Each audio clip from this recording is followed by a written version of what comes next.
El Antiguo Testamento está repleto de historias extremadamente violentas en las que están implicados tanto los seguidores de Dios como Dios mismo. Muchas de estas historias no se les han leído a nuestros hijos por temor a asustarlos. El Antiguo Testamento parece ser algo vergonzoso para un cristiano que desea predicar del amor y la misericordia de Dios a través de la historia de Jesús. Una de las formas en que los cristianos han intentado abordar la violencia que parece provenir de Dios en el Antiguo Testamento es mediante la comprensión del Viejo y del Nuevo Pacto.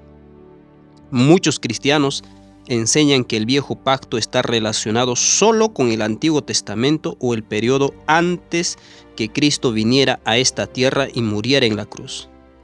Fue la era de la ley en la que debéis obedecer y vivir, o desobedecer y morir.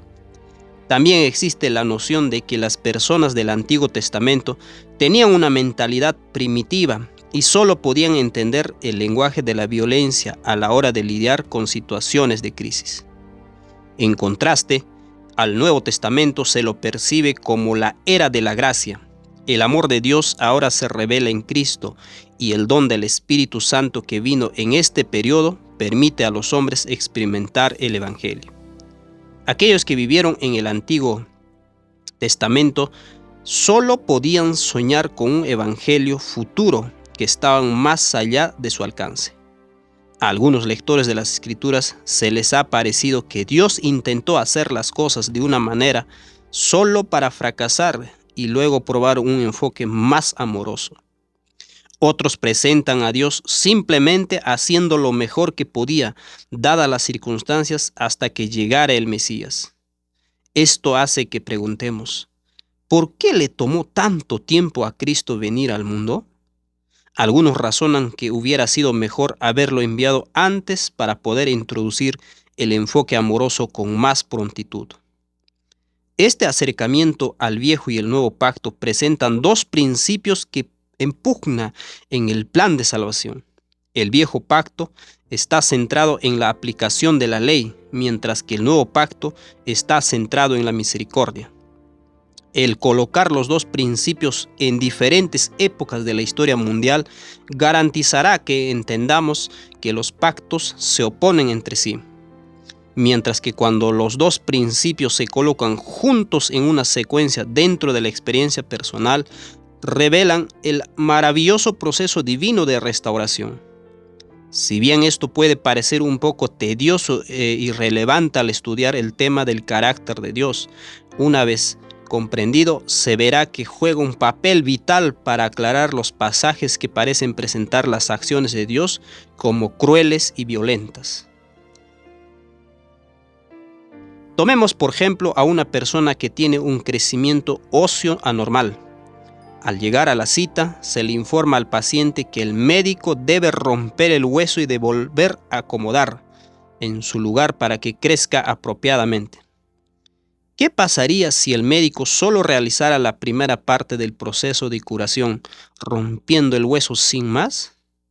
Este médico sería considerado terriblemente incompetente. Consideremos a otra persona que visita al dentista debido a un dolor bucal que va en aumento. El dentista descubre un caso grave de caries. Con el consentimiento del paciente, comienza a perforar el diente para prepararlo para su restauración. A veces, los pacientes experimentan un dolor considerable durante este procedimiento. ¿Qué pasaría si el dentista solo hiciera la primera parte del trabajo? Si solo perforara la caries y dejara que la paciente se fuera a su casa, el diente desprotegido seguiría causando dolor. Por consiguiente, el dentista sería considerado negligente porque solo realizó la primera mitad del proceso de reparación. Veamos lo que está escrito en las Escrituras. Observe cuidadosamente el uso de la palabra "y". Esto indica que ambas acciones, la que viene antes y la que viene después, se realizan juntas en secuencia, no una o la otra. Ved ahora que yo soy y no hay dioses conmigo. Yo hago morir y yo hago vivir. yo hiero y yo sano, y no hay quien pueda librar de mi mano. Jehová mata y él da vida. Él hace descender al Seol y hace subir. Jehová empobrece y él enriquece, abate y enaltece. Tiempo de matar y tiempo de curar, tiempo de destruir y tiempo de edificar, tiempo de llorar y tiempo de reír, tiempo de endechar y tiempo de bailar, tiempo de esparcir las piedras y tiempo de juntar las piedras, tiempo de abrazar y tiempo de abstenerse de abrazar.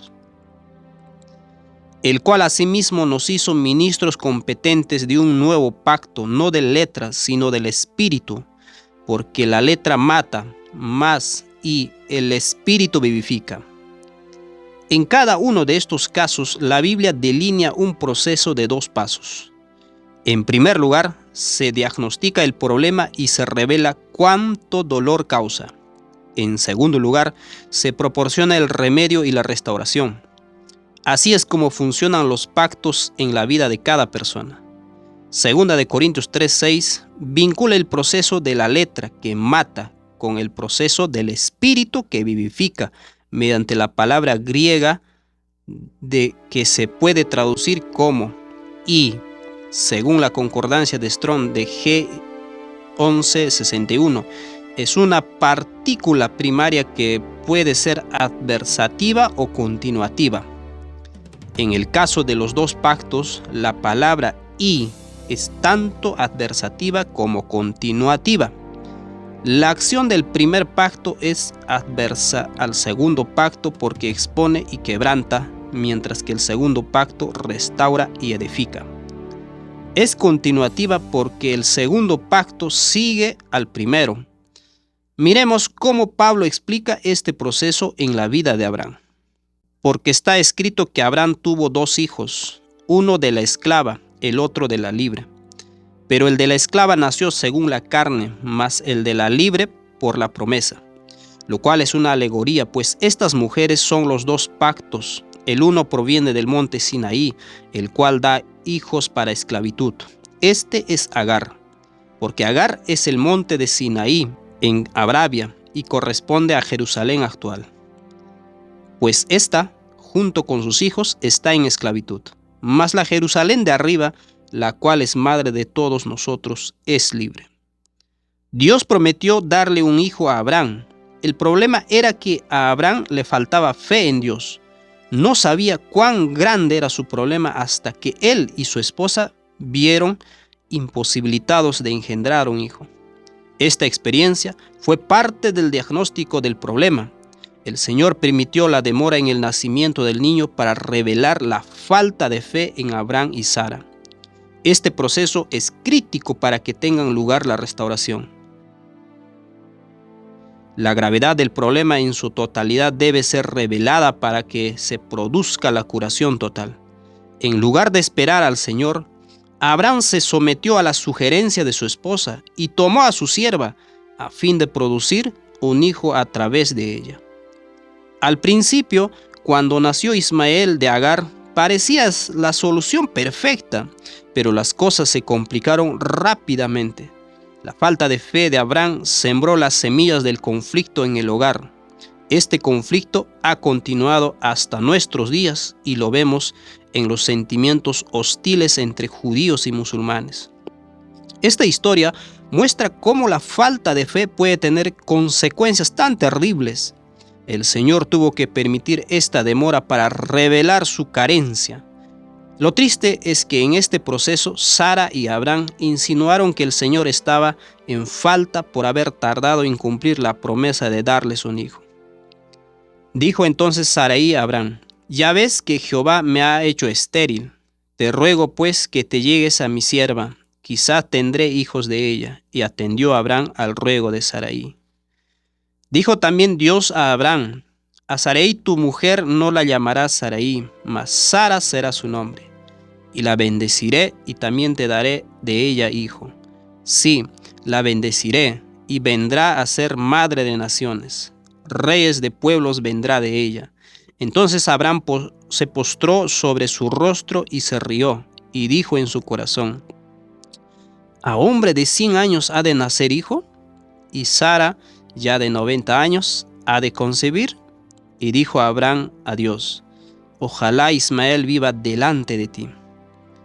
Todos estos eventos muestran cuán extenso era el problema de Abraham y Sara. Su falta de fe estaba siendo revelada lentamente. Pablo explica que la conexión de Abraham con las dos mujeres, Sara y Agar, muestran la verdad de cómo funcionan los dos pactos. Abraham estaba casado con ambas mujeres.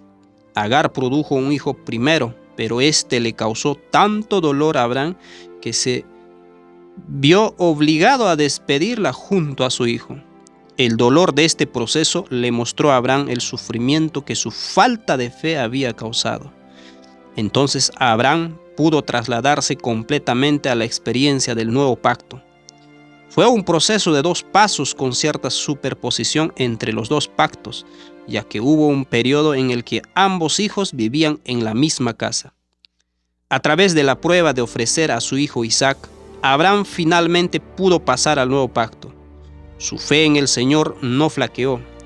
La perfección de su fe le trajo la restauración que Dios deseaba desde el principio. Para hacer esta obra de restauración, el Señor tuvo que permitir que el tiempo pusiera al descubierto la enfermedad de la falta de fe de Abraham, para así poder sanarlo. El Señor permitió que se desarrollen acontecimientos que mataran la antigua forma de pensar de Abraham y lo resucitaran a la certeza de la justicia por la fe. En los capítulos anteriores hemos hablado del principio del espejo. El espejo es una herramienta utilizada por los dentistas para mostrarnos los problemas que existen en nuestras bocas. Los médicos usan los rayos X como instrumento para mostrarnos los problemas que existen en lugares que no podemos ver a simple vista. La ley de Dios actúa como instrumento, como el espejo, para revelar la gravedad de nuestra enfermedad del pecado. Este espejo es la herramienta que nos lleva a Cristo, si es que aceptamos el diagnóstico. De manera que la ley ha sido nuestro ayo para llevarnos a Cristo, a fin de que fuésemos justificados por la fe. El pecado es un problema que comienza en la mente carnal. Para solucionar este problema, nuestro Padre Celestial debe revelarnos nuestras ideas falsas. Esta obra se realiza a través de la ley. El problema es que, para la mayoría de nosotros, esta revelación de cuán malos somos hace que proyectemos estas revelaciones de vuelta a Dios. Pero sed hacedores de la palabra y no tan solamente oidores, engañándoos a vosotros mismos. Porque si alguno es oidor de la palabra, pero no hacedor de ella, este es semejante al hombre que considera en un espejo su rostro natural. Porque él se considera a sí mismo y se va, y luego olvida cómo era. Mas el que mira atentamente en la perfecta ley, la de la libertad, y persevera en ella, no siendo oidor olvidadizo, sino que hacedor de la obra, éste será bienaventurado en lo que hace. ¿Qué significa ser un oidor de la palabra, pero no un hacedor? Un ejemplo perfecto se encuentra en la historia de cuando los hijos de Israel llegaron al monte Sinaí. Dios prometió hacer muchas cosas por ellos, pero ellos no escucharon atentamente. En lugar de aceptar lo que les prometió, dijeron que harían lo que él había dicho que haría por ellos. Vosotros visteis lo que hice a los egipcios, y cómo os tomé sobre alas de águila, y os he traído a mí. Ahora, pues, si diereis oído a mi voz y guardaréis mi pacto, vosotros seréis mi especial tesoro sobre todos los pueblos, porque mía es toda la tierra, y vosotros me seréis un reino de sacerdotes y gente santa. Estas son las palabras que dirás a los hijos de Israel. Entonces vino Moisés y llamó a los ancianos del pueblo y expuso en presencia de ellos todas estas palabras que Jehová les había mandado. Y todo el pueblo respondió a una y dijeron: todo lo que Jehová ha dicho, haremos. Y Moisés refirió a Jehová las palabras del pueblo. Dios les había dicho que les daría gracia para obedecerle en espíritu y en verdad. Obedecer simplemente significa confiar en que Dios haría de ellos reyes y sacerdotes para su reino. La obediencia no era lo que ellos podían hacer por Dios, sino más bien confiar en que Dios estaba haciendo algo por ellos. Lamentablemente, Israel tergiversó la promesa de Dios y la convirtió en algo que ellos harían por Él y así recibir mérito. Este proceso es lo que la Biblia formalmente llama el Viejo Pacto. Este evento mostró formalmente la incapacidad del hombre para escuchar a Dios y confiar en lo que dice. Porque si aquel primero hubiera sido sin defecto, ciertamente no se hubiera procurado lugar para el segundo.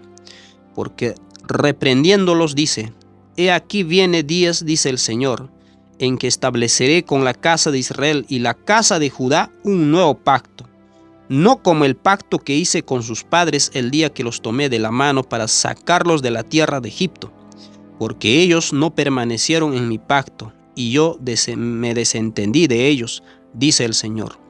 Por lo cual, este es el pacto que haré con la casa de Israel después de aquellos días, dice el Señor. Pondré mis leyes en la mente de ellos y sobre su corazón la escribiré, y seré a ellos por Dios y ellos me serán a mí por pueblo. El Señor sabía que Israel no lo escucharía atentamente, sino que trataría de lograr con sus propias fuerzas lo que el Señor había prometido hacer por ellos. Este es el proceso desarrollado por el ayo o instructor que guía a Cristo. De manera que la ley ha sido nuestro ayo para llevarnos a Cristo a fin de que fuésemos justificados por la fe. Pero venida la fe, ya no estamos bajo ayo. Dios sabía que Israel no podía cumplir lo que habían prometido, pero permitió que lo intentaran para que cuando fallara, tuviera la opción de renunciar a sus esfuerzos y confiar en que Él cumpliría lo que había prometido. Como indicamos anteriormente en la historia de Abraham y Sara, el problema que tenemos como humanos es que cuando el Señor comienza a revelarnos nuestra pecaminosidad, nuestra mente natural lo culpa a Él del problema. Sara declaró que el Señor le había impedido tener un niño. Ella sugirió que las cosas no estaban funcionando por culpa de Dios. Cuando el Señor le preguntó a Adán si había comido del fruto del árbol, Adán le pasó la culpa a Dios y le dijo: ¿Quién te enseñó que estabas desnudo? ¿Has comido del árbol que yo te mandé no comieses? Y el hombre respondió: La mujer que me diste, ella me dio del árbol y comí. Este problema de proyectar sobre Dios nuestras faltas afecta drásticamente la forma en que leemos e interpretamos las Escrituras. La Biblia nos advierte de nuestra condición carnal y revela los pensamientos y intenciones de nuestros corazones, que somos egoístas, engañosos, destructivos y asesinos. Como está escrito: no hay justo ni aun uno, no hay quien entienda, no hay quien busque a Dios. Todos se desviaron, a una se hicieron inútiles. No hay quien haga lo bueno, no hay ni siquiera uno. Sepulcro abierto es su garganta, con su lengua engañan. Veneno de áspides hay debajo de sus labios. Su boca está llena de maldición y de amargura. Sus pies se apresuran para derramar sangre. Quebranto y desventura hay en sus caminos. Y no conocieron camino de paz. No hay temor de Dios delante de sus ojos. La realidad de nuestra naturaleza ha sido contrastada gloriosamente con la vida de Jesús. El amor y la misericordia que mostró a sus enemigos y su ministerio paciente condenan completamente nuestro egoísmo. En lugar de arrepentirse, el corazón humano proyecta estos atributos carnales en Dios para justificar su propia pecaminosidad. Como vimos en Santiago, cuando el hombre natural lee la palabra de Dios, ve su propio rostro natural. Porque si alguno es oidor de la palabra, pero no hacedor de ella, este es semejante al hombre que considera en un espejo su rostro natural. El Señor actúa como un médico o dentista cuando trata de mostrarnos la magnitud de nuestro problema. Pero esto no nos basta porque no creemos que el problema sea terminal. O si lo hacemos, pensamos que tal vez haya un tratamiento más aceptable que el que nos ofrece. Por ejemplo, el de un analgésico temporal que amortigua los síntomas por el resto de nuestra vida. Sin embargo, no se puede esquivar el hecho de que el pecado nunca otorgará paz, porque no hay paz, dice Jehová, para los impíos, ni para la carne, ni para los poseídos por demonios. Por lo tanto, Dios debe permitirnos experimentar el inevitable aguijón de nuestras acciones pecaminosas para que podamos darnos cuenta de esto, que todo lo que no es de fe es pecado. Con angustia, Dios ve al hombre someterse al viejo pacto de salvación por las obras y nos suplica que reconozcamos que solo podemos solucionar el problema permitiendo que Cristo obre en nuestros corazones. Aún así, nos negamos a aceptar que las consecuencias dolorosas son el resultado de las acciones de nuestra propia naturaleza carnal, que sería mucho peor si no tuvieran mitigadas por la gentil supervisión de un Padre amoroso, cuya intención es hacer que este suplicio resulte para nuestro bien.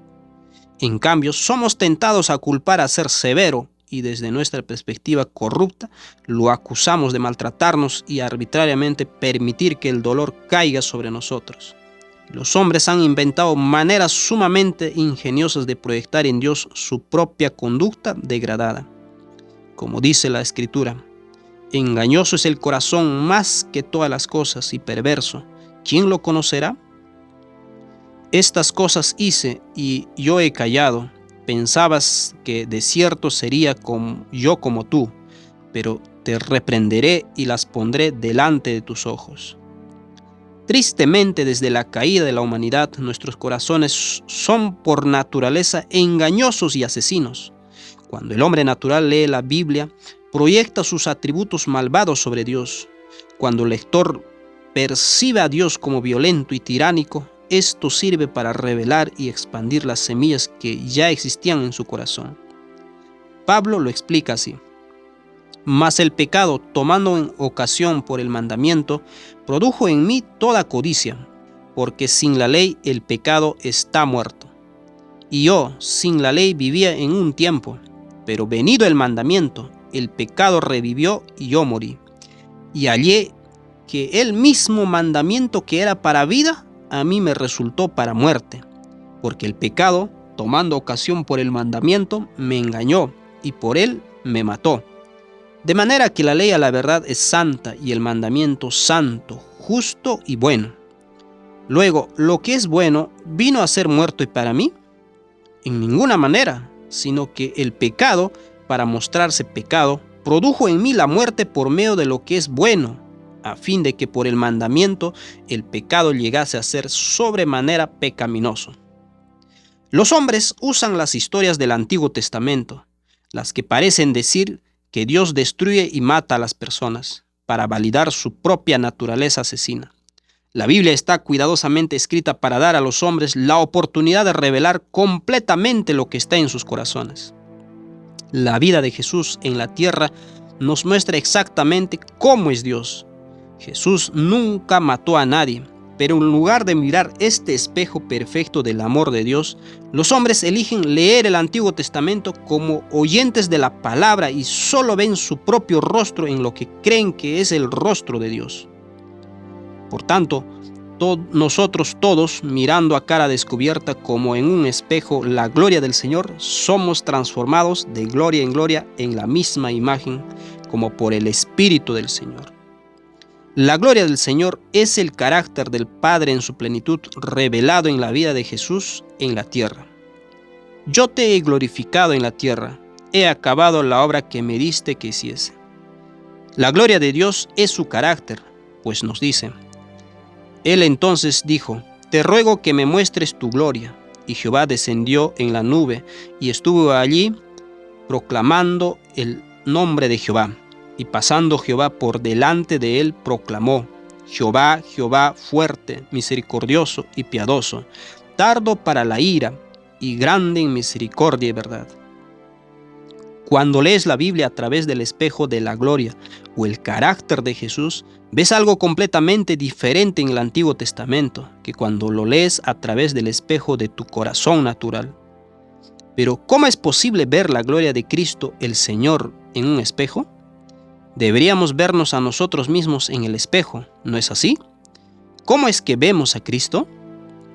a quienes Dios quiso dar a conocer las riquezas de la gloria de este misterio entre los gentiles, que es Cristo en vosotros, la esperanza de gloria. Cuando entramos en el nuevo pacto, nacemos nuevamente y Cristo comienza a revelarse en nuestros corazones.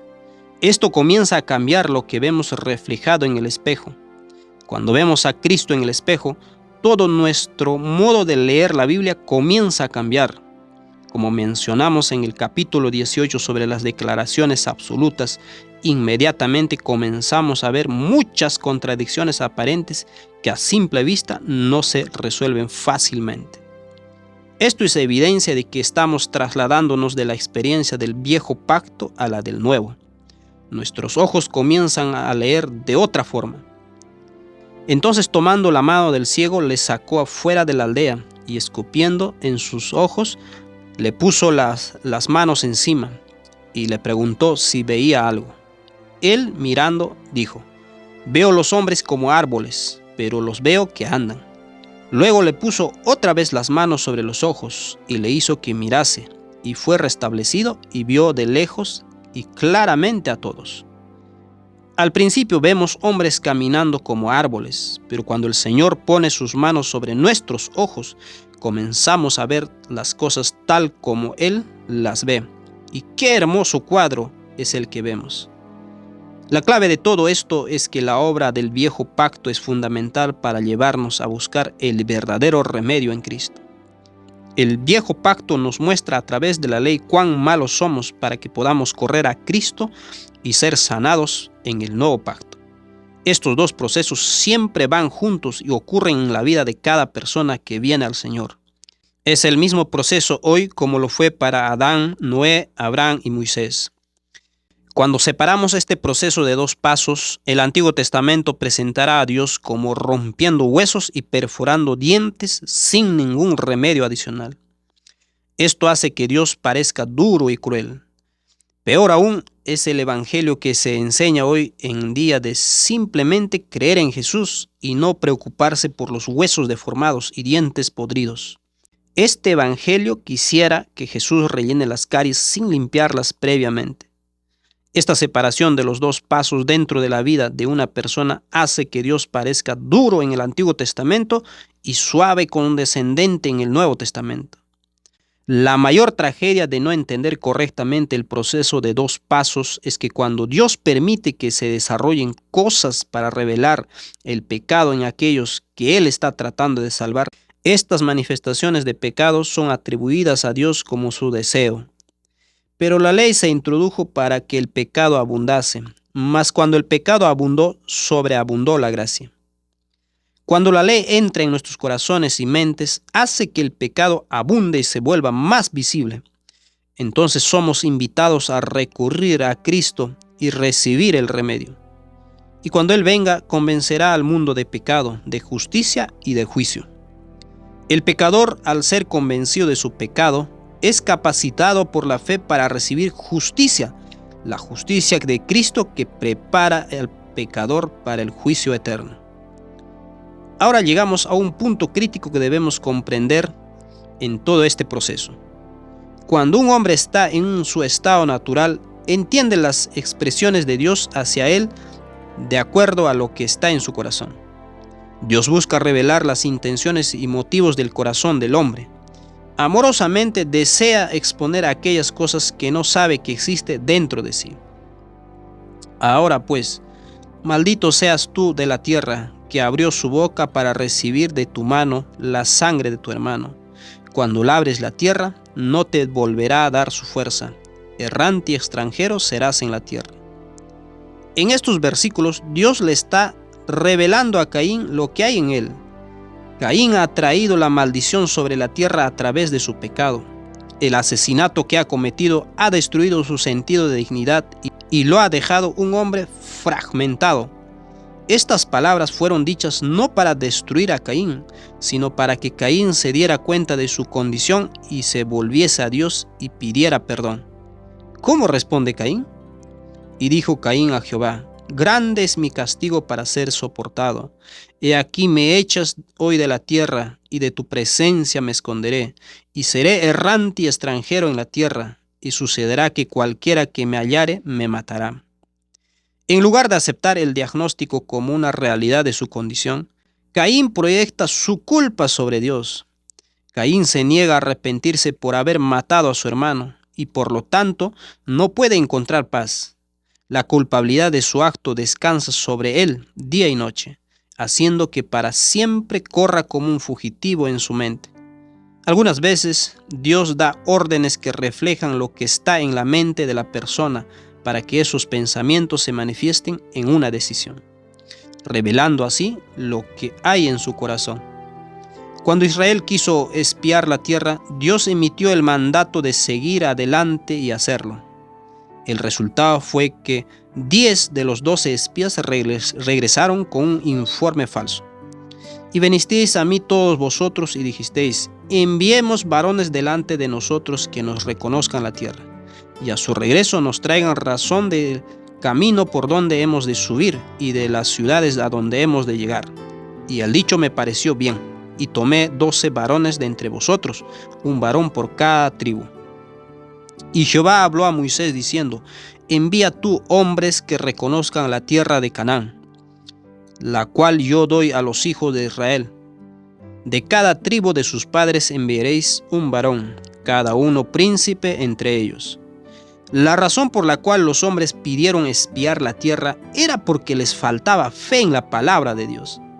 El Señor quiso ayudarlos a ver su falta de fe, por lo que simplemente le devolvió sus propios pensamientos y emitió el mismo mandato que ellos ya habían decidido en sus corazones: espiar la tierra para prepararse y tomar por sus propias fuerzas. Queremos enfatizar el punto de que cuando Dios trata con los hombres en el viejo pacto o en su estado natural, los mandatos que Él da y que están en conflicto con la vida de Jesús en la tierra evidencian que está operando el espejo divino. Son sus propios pensamientos los que ven reflejados en el espejo lo que hacen abundar la pecaminosidad del hombre. No son los pensamientos o el deseo de Dios. Este es el punto donde la mayoría de los lectores de la Biblia se confunden y son engañados. Tomemos el caso de Balaam. Dios le dijo a Balaam que no vaya y maldiga a Israel. Al principio Balaam obedece a Dios, pero cuando los hombres de Balac regresan prometiéndole gran honor, comienza a vacilar y les pide que se queden. Y vino Dios a Balaam de noche y le dijo: si vinieron para llamarte estos hombres, levántate y vete con ellos, pero harás lo que yo te diga. Así Balaam se levantó por la mañana y enalbardó su asna y fue con los príncipes de Moab. Este mandato era un reflejo del deseo de Balaam de ir con ellos. El Señor le devolvió en el reflejo su deseo para que pudiera verse a sí mismo. Si no entendemos este proceso de los pactos, los siguientes versículos no tienen sentido alguno. Y la ira de Dios se encendió porque él iba, y el ángel de Jehová se puso en el camino por adversario suyo. Iba pues él montado sobre su asna, y con él 2 criados suyos. Recordemos que la palabra hebrea ira aquí puede traducirse como aflicción. El Señor se afligió porque Balaam escogió ir con los hombres y envió a su ángel para advertirlo. Balaam parece entender que debe regresar a su hogar, pero una pequeña palabra delata lo que hay en su corazón: sí. Entonces Balaam dijo al ángel de Jehová: he pecado porque no sabía que tú ponías delante de mí en el camino. Mas ahora, si te parece mal, yo me volveré. Balaam sabía que esta no era la voluntad del Señor. Todo el episodio con el burro y el ángel del Señor mostró claramente que lo que estaba haciendo estaba mal. Incluso reconoció su pecado, pero dijo: si quieres que regrese, entonces volveré. El Señor debe responderle a través del espejo. Y el ángel de Jehová dijo a Balaam: ve con esos hombres, pero la palabra que yo te diga, esa hablarás. Así Balaam fue con los príncipes de Balac. El mandato de Dios a Balaam de ir es el reflejo de su propio pensamiento, porque Balaam está en el viejo pacto. Cuando Dios ve que los hombres están determinados a seguir un curso de acción, no desea restringirlos contra su voluntad. Mas ellos no obedecieron ni inclinaron su oído, sino endurecieron su cerviz para no oír ni recibir instrucción. Él les da la libertad de hacer lo que desean. Esto permite que la semilla del pecado crezca para que el pecado abunde. Cuando abunda el pecado, surge nuevamente la oportunidad de arrepentirse y elegir lo que es correcto para que la gracia pueda sobreabundar. Consideremos nuevamente el ejemplo de cuando Israel pidió rey. Dios les advirtió contra esto, pero fueron obstinados. Entonces Dios les dio un rey de acuerdo a su deseo. No era su voluntad de Dios, sino que el espejo reflejó el deseo del pueblo y les permitió tener su rey terrenal. En el tiempo de Moisés, Dios le dijo a Israel que los cananeos serían expulsados por avispas. No se ha hablado de matarlos ni destruirlos. Sin embargo, los israelitas revelaron sus deseos asesinos en Números 21.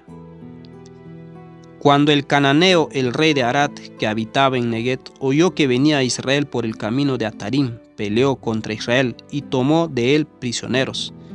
Entonces Israel hizo voto a Jehová y dijo: si en efecto entregares este pueblo en mi mano, yo destruiré sus ciudades. Y Jehová escuchó la voz de Israel, y entregó al cananeo y los destruyó a ellos y a sus ciudades, y llamó el nombre de aquel lugar Horma. Dios escuchó su deseo de matar a otras naciones, y así el Señor a futuro reflejaría en un espejo sus deseos asesinos una y otra vez, manifestando en sus órdenes de masacrar a sus enemigos lo que complacía a los oídos de ellos. Porque vendrá tiempo cuando no sufrirán la sana doctrina, sino que teniendo comezón de oír, se amontonarán maestros conforme a sus propias concupiscencias. Si no entiendes el proceso de 2 pasos de los pactos, atribuirás la exposición de los pecados del hombre al carácter de Dios. Este ha sido uno de los mayores fracasos de los hombres al leer las Escrituras a lo largo de los siglos. El de no ver la tendencia natural de proyectar su espíritu de venganza asesina sobre el rostro amoroso de Dios. Cualquiera persona que confiesa a Cristo como su Salvador debe aceptar que es culpable de la muerte del Hijo de Dios. Esta verdad revela que los hombres por naturaleza odian a Dios y a su Hijo.